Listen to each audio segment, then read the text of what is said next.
are these people? I've been angry about this situation. I haven't talked about it, but I've been following it closely. Last summer, I showed a video of this man passionately spitting and screaming at his Muslim brother about how could you do the mental gymnastics to vote for Harris when she signed off on everything, and how could you possibly support Trump when he promises to do the same? And it was an incredible 5 or 6 minutes I remember watching with Reef, and I was in tears watching him. He came to the United States to do a speaking tour, and he got arrested by ICE, and they locked him up for 2 fucking weeks. Sami Hamdi is his name. All right, he says, Kevin Gosztola, Indie Media Award honoree, interviews him, all right, and says, and his quote is, "My voice was powerful enough that they couldn't leave me alone. They had to put me in detention for 2 weeks." Right? He went on CNN. He did the Breaking Points tour. He did the corporate media tour because corporate media got wind of his story and publicized it. Let me make this a little bigger. This is, by the way, in The Dissenter. I am a big fan of The Dissenter. I am an annual paid subscriber to The Dissenter. Kevin was one of the best journalists went out there when it came to covering the Julian Assange trial. Tremendous amount of respect for him. And since Julian has gotten out, he has stayed on journalists being persecuted by governments. And I really deeply respect that.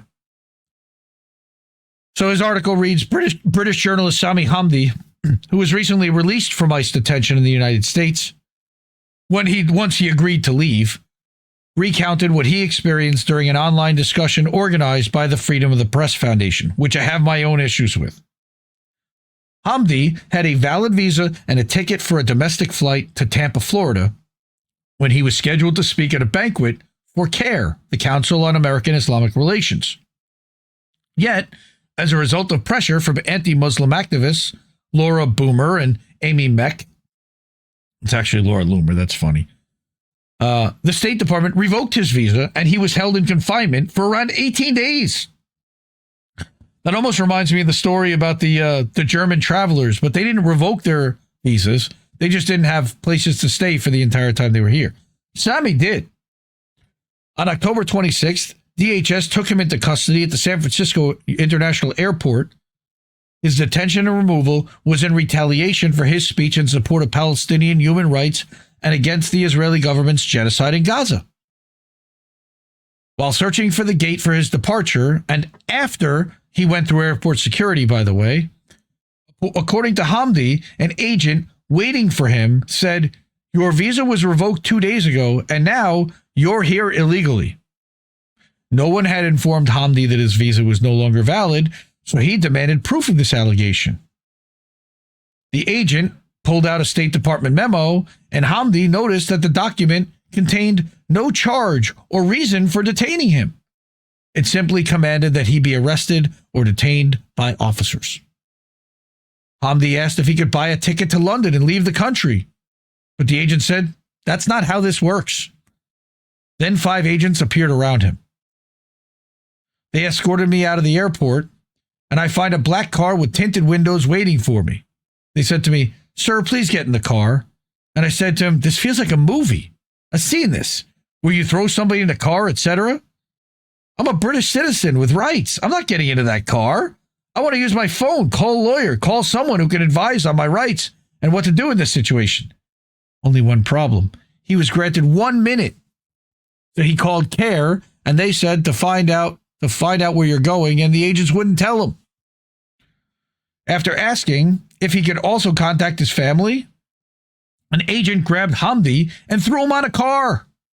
They handcuffed his hands behind his back really tightly. He was thrown in the car and driven half an hour to an ICE processing center. Now remember, they're not jails, they're processing centers. That's what Alligator Alcatraz technically was too. Agents, as Hamdi recalled, put him in a cell.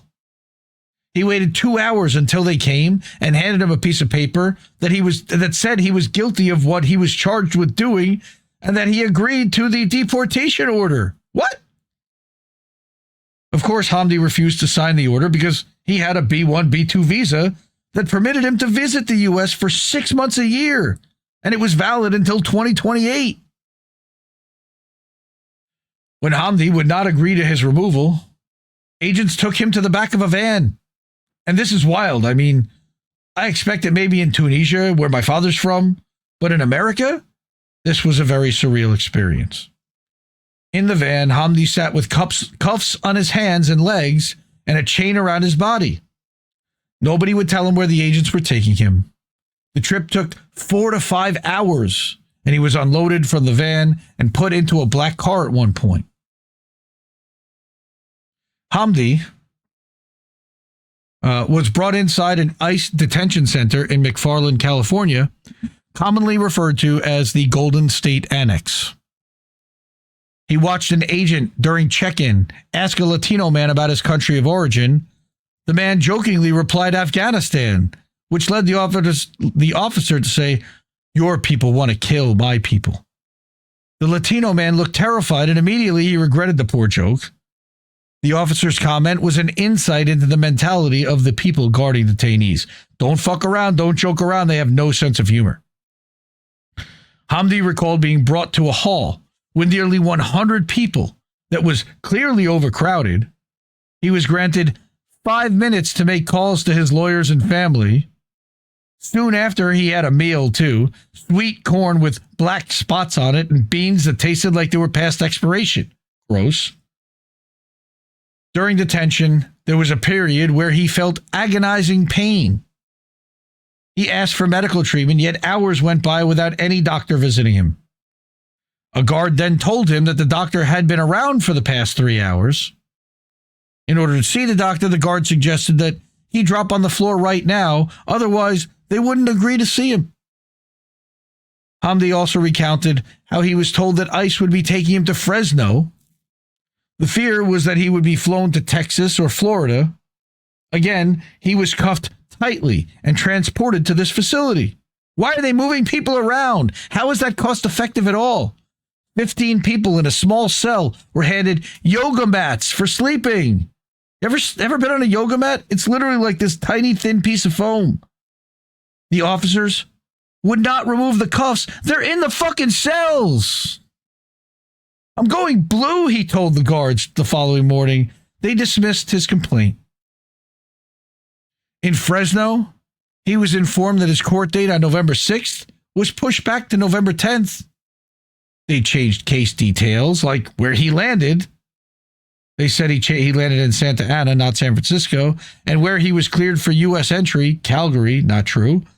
That allowed them to delay his access to a judge. Okay. By the way, would you like to sign the deportation order and go home right now? Hamdi said he was held in detention in Fresno until 10 p.m. when agents transported him back to the Golden State Annex. Upon return, the warden recognized him as the famous guy. He actually felt that his treatment slightly improved due to media attention. That's scary. The panel discussion additionally focused on the case of Yaakub Ira Viandre, a community journalist and DACA recipient who was detained outside of his home in Texas.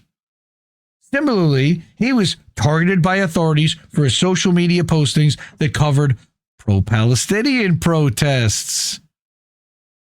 Fuck Israel for that. Sumaya Hamdi, the wife of Sami, spoke about the scary allegations that were made against her husband. The silver lining was that there was an incredible outpouring of support globally from the community, Muslims and non-Muslims, journalists and non-journalists, social media influencers, the legal team, etc. She experienced firsthand the exploitative nature of her husband's detention too.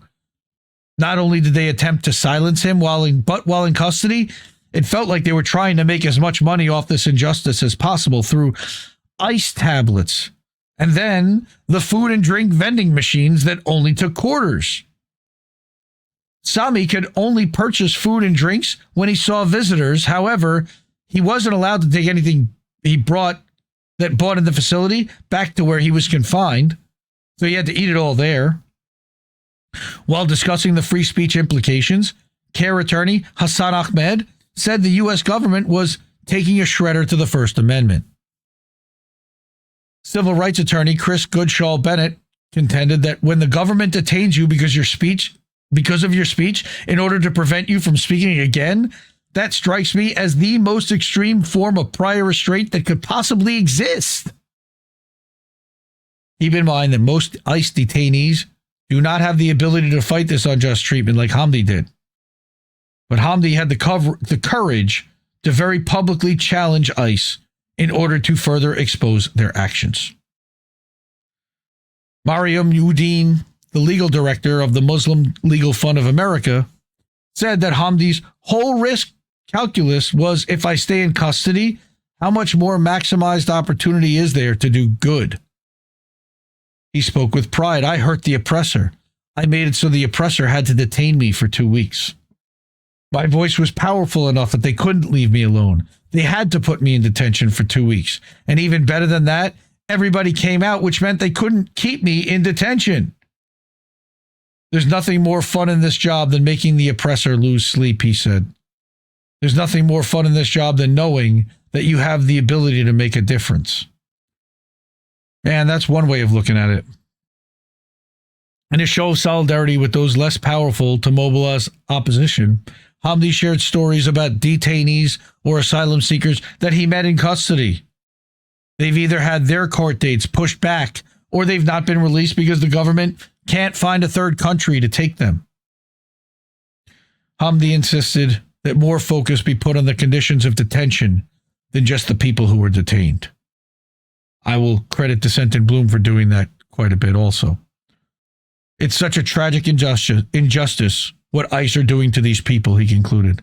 And I think the reality is that ICE officers know it. All it takes is for a concerted effort to put a spotlight on that. And my dream is that it gets dismantled for the atrocities that they're committing in these facilities. And they're prosecuted. They should be prosecuted. Right? There's a link to listen to the panel discussion there. And I brought another Kevin article that came out yesterday, but I'm not going to read through the whole thing because, again, I still have a bunch more stuff. But further targeting mouthpieces and voices who are questioning both Israel's narrative, but also what ICE is doing.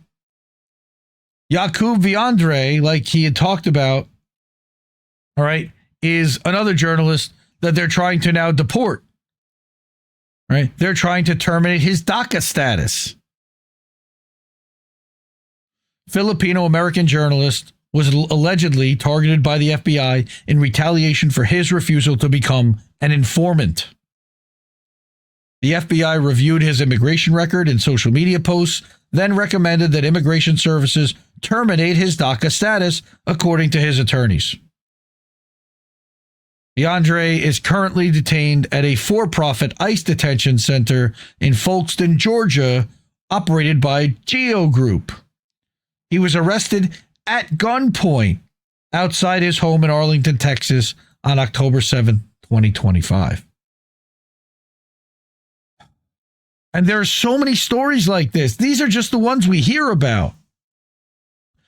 The U.S. Citizenship and Immigration Services pointed to his reporting on pro-Palestinian protests, fuck Israel, and various cases in the global war on terrorism to justify their actions. And an immigration judge accepted that Viandre, a practicing Muslim, could be detained for engaging in First Amendment protected speech. Why? Insane. All right, then talking about this panel discussion, it also featured Viandre's colleague Sam Judy, a freelance journalist and attorneys who represent him. Okay? So further read this article. It's insane. The way that they are targeting anybody who is speaking out against their persecutions is alarming. So we need to support independent journalists like Kevin Gosztola that are defending them and that are shouting these things out, Indie Media Award honorees, we need people like that. So, again, fuck ICE and DHS and fuck Israel, because remember, this is all being done because this is all reporting on Israel's war crimes. And all these people are being locked up for reporting on Israel's war crimes. It's absolutely insane. It really is. We, again, won't be remonetized by YouTube for reporting stories like that on the INN channel. So if you're able to and of means, please support our channels by doing it directly, either through Cash App, by using $sign Indie News Network, ko-fi.com/Indie News Network. We got paypal.me/Indie News Network. At IndieNewsNow.com, again, the name of the show, but also a website where you can get current news and watch the show live and get linked to pick up merch, INN merch. Christmas is coming up soon. We'll show the merch later. And then also at Substack, INNnewsletter.com, we publish a weekly update. And at IndieMediaToday.com, we're live over there right now. Man, it's just that so much of our narrative and what we are subjected to is as a result of covering up for what Israel's doing, for Israel's war crimes, silencing people trying to talk about Israel's war crimes. There are so many good independent articles and outlets out there. It disappoints me and makes me crazy that there are so many podcasters, live streamers, and outlets that choose to not amplify amazing work like we just did. You can create, format, and craft an entire show comprised entirely of independent media. We do it multiple times a week here. And I encourage everyone to encourage the show that they go on to amplify more independent media and to stop amplifying corporate media. Please, by all means, stop with the Hill Rising segments and critiquing that crap. Stop with the breaking points and the TYTs and all these, focusing on what they're doing and they're talking about. I didn't have to talk about any of those people, and I covered the news. Keep that in mind when you watch those shows that laugh at what these corporate idiots are doing. It's not funny, and it's not helping anyone. Support independent media because we need it more than ever. I'll see you soon, fam. I love you all. Have a great night. Holy shnikes. No! We just fucking lost the stream! I guess this isn't such an awful place. Is that what you want?